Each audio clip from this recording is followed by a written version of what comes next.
안녕하십니까. 부동산을 잘하는 아빠 부잘아빠입니다.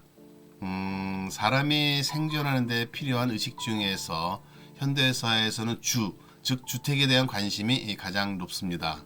특히나 작년에는 2030 세대까지 영끌 투자로 부동산 시장에 뛰어들었고 그러다 보니 주택 시장은 과열되다 못해 폭발할 지경이었습니다. 주택이 단순히 거주만의 목적이 아니고 투자 대상이고 재산이라는 개념이 부각되다 보니 그런 것 같습니다. 그런데 부동산에 대한 경험이 없이 영끌 투자하는 젊은이들은 주택에 정말 많은 세금이 부과되고 있다는 것을 좀 알려나 모르겠습니다. 취득세, 재산세, 종부세, 임대소득세, 양도소득세, 상속세, 증여세 등등 2차적 세금을 제외하더라도 참으로 많습니다. 집 한 채 갖고 살기를 이렇게 많은 세금에 대해서 알아야 합니다. 정말 현대사회는 복잡한 것 같습니다. 그래도 현대에서 경제생활을 하면서 잘 살려면 세금에 대해서는 필수적으로 알아야 할 것입니다. 오늘은 부잘아빠의 주택 관련 세금 공부하기 11번째 시간인데 부동산 매도 시에 납부하는 양도소득에 대해서 알아보고자 합니다. 단순히 투자 목적이라면 매입한 부동산을 매각해야 합니다. 그런데 그 차액이 커서 투자 이익이 많다고 좋아했건만 관련된 세금에 대해서는 고려하지 않음에 따라 세금을 내고 나니 남는 것이 별로 없는 경우가 사실 있을 수도 있습니다. 현실에서 이런 상황을 맞이하면 아마 상당히 황당할 것입니다. 부동산 투자에서 매우 중요한 의사결정 요소인 양도소득세에 대해서 오늘부터 좀 더 세밀하게 공부를 하도록 하겠습니다. 소득이 있는 곳에는 세금이 있다는 말이 있습니다. 주택을 양도함으로써 소득이 발생하면 양도소득세를 내야 하는데 그 의무가 있는 사람을 납세 의무자라고 합니다. 납세 의무자는 거주와 비거주자로 구분을 하게 되는데 거주자는 국내 및 국외에 있는 주택의 양도소득에 대해서 납세 의무가 있고 비거주자는 국내에 있는 주택의 양도소득에 대해서만 납세 의무가 있습니다. 여기서 그 거주자와 비거주자의 개념은 국내인과 외국인의 개념과는 다르다는 것을 알고 계시리라 생각을 합니다. 다시 말씀드리면 거주자와 비거주자를 파악하는 데는 주소 또는 거소의 유무가 그 기준이 되고 있는데 거주자는 국내에 주소가 있거나 과세기간 중 183일 이상 국내에 거소를 둔 개인이고 비거주자는 거주자 유예자 즉 국내에 주소가 없거나 183일 이상 거소가 없는 개인을 의미합니다. 여기에 해외에 파견 나가서 장기 근무하는 사람들은 비거주자인가 하는 의문이 생기는데 내국 법인의 국외 사업장 또는 해외 현지 법인 등에 파견된 임원 및 직원이나 국외에서 근무하는 공무원은 거주자로 본다는 점 기억하시기 바랍니다. 그리고 비거주자는 1세대 1주택 비과세와 같은 비과세 및 감면을 배제하고 80% 한도의 장기 보유 특별공제도 적용하지 않는다는 점도 알고 계셔야 할 것입니다. 과세 대상을 보도록 하겠습니다. 어떠한 물건에 대해서 과세를 하느냐를 아는 것이 이 과세 대상이라고 합니다.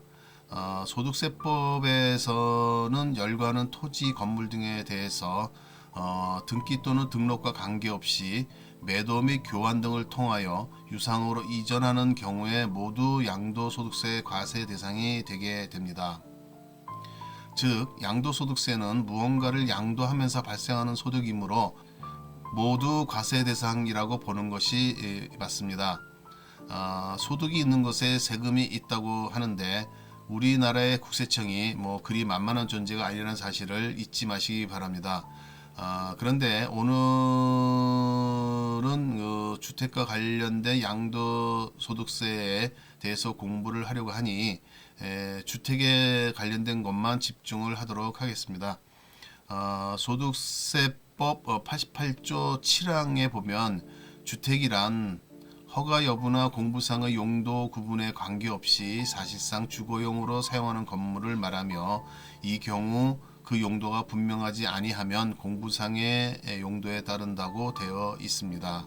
우리나라는 건축법상으로 주택에 대한 구분을 하고 있습니다. 그 자세한 내용은 건축법 시행령 별표 1에 구분 설명하고 있습니다.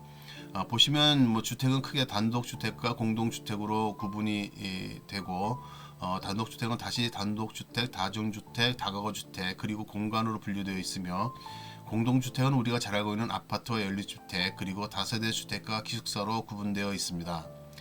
총 8개로 분류된 그 주택의 세부 내용은 보여드리는 표를 참고하시면 되겠는데 앞으로도 해당 주택의 개념은 확실히 파악하시는 것이 향후 공부에 도움이 될 것이니 개별적으로 한번 자세히 읽어보시고 내용을 이해하시기 바랍니다. 그리고 세금에 있어서는 해당 물건의 양도 및 취득 시기가 중요합니다.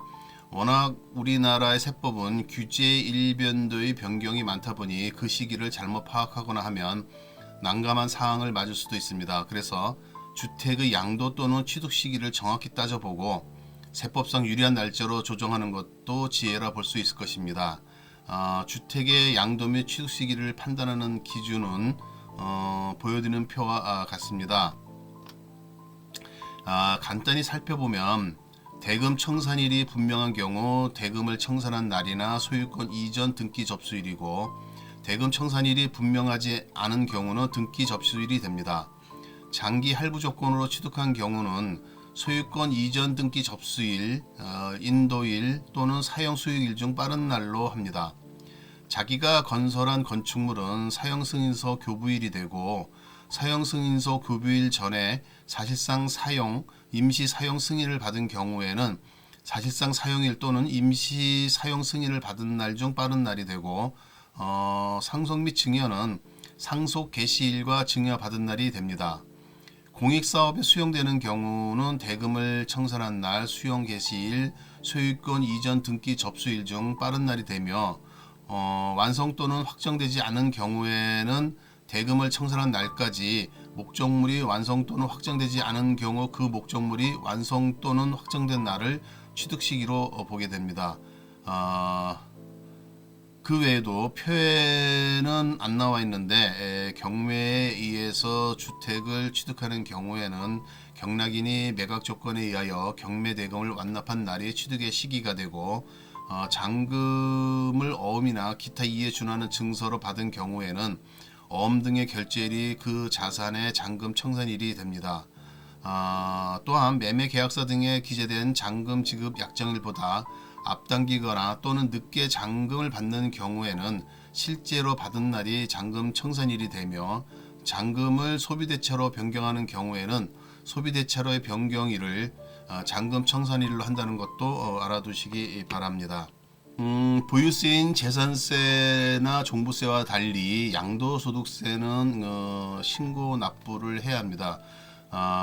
즉 양도소득세 과세 대상 주택을 양도한 사람은 양도일이 속하는 달의 말일부터 2개월 이내에 납세지 관할 세무서장에게 신고를 해야 하는데 이를 예정신고라고 합니다. 이때에는 양도소득 과세표준 예정신고 및 납부계산서에 양도하는 주택의 매도와 매입에 관한 계약서 사본 및 자본적 지출액과 양도비 등의 명세서를 첨부하여 제출하게 됩니다. 부담부 증여의 경우에도 채무액에 해당하는 금액을 양도로 보게 되므로 그 양도일이 속하는 달의 말일부터 3개월 이내에 신고를 해야 합니다. 여기서 신고라는 것이 매우 중요하면서도 좀 골치가 아픕니다. 예정 신고 기한까지 신고하지 않으면 납부하지 않은 세액의 20%를 가산세로 납부하여야 하고 적게 신고하는 경우에는 10%의 가산세를 납부하여야 합니다. 그러므로 본인이 생각하기에 양도 차익이 없거나 심지어 손해가 났다고 생각하여서 자기 임의로 신고를 안 하면 안 됩니다. 이때도 예정 신고를 꼭 하셔야 한다는 거 유념하시기 바랍니다.